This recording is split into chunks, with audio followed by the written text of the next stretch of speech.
update ng bayan, maasahan anumang panahon. Magandang gabi po sa ating lahat. Narito ang update sa lagay ng panahon ngayon at sa susunod na 24 oras. Ngayong gabi ay patuloy na makararanas ng maulap na kalangitan na may kalat-kalat na pagulan ang ilang lugar sa bansa dahil sa epekto ng Intertropical Convergence Zone, easterlies at localized thunderstorms. Sa ngayon ay easterlies ang makakaapekto sa silangang bahagi ng ating kapuluan, samantalang magpapaulan naman ang Intertropical Convergence Zone sa bahagi ng Palawan at kanlurang bahagi ng Mindanao.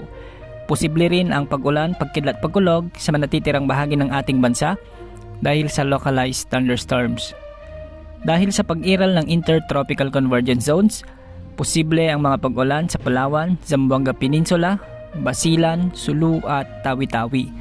Ang mga lugar na ito ay posibleng makaranas ng mahihina hanggang sa katamtamang mga pag-ulan at posible rin ang flash floods at landslides. Ngayong gabi dahil sa pag-iral naman ng easterlies, asahan ang maulap na kalangitan na may kasamang paminsan-minsang pagbugso ng mga pag-ulan sa Cagayan Valley, Aurora, Quezon Province, Bicol Region, Eastern Visayas, Caraga at Davao Region. Ang mga nasabing lugar ay makararanas ng maulap na kalangitan at isolated rains lalo na ngayong gabi hanggang magdamag. Sa nalalabing bahagi ng bansa, asahan ang mga pag-ulan, dulot naman ng mga localized thunderstorms. Ngayon nga dahil sa localized thunderstorms, may mga inasahang pag-ulan sa Ilocos Region, ilang bahagi ng Central Luzon, Zambales, Bataan, ilang bahagi ng Pampanga at ilang bahagi ng Metro Manila. May mga inaasahang pag-ulan din sa bahagi ng Calabarzon at Mimaropa. Makakaranas din ng pag-ulan ang northwestern parts ng Visayas, lalo na sa May Aklan at Antique. Sa Mindanao may mga pag-ulan din dahil sa localized thunderstorms sa Misamis Provinces, Zamboanga Peninsula at ilang bahagi ng Northern Mindanao, Bangsamoro Region at Soxargen. Samantala mapapansin natin na wala tayong nakikitang mga kumpol o cloud clusters sa paligid ng ating area of responsibility, kaya mababa pa rin ang tsansa na may mabuo na low pressure area o bagyo na posibleng makaapekto sa ating bansa sa susunod na 3 hanggang 5 araw.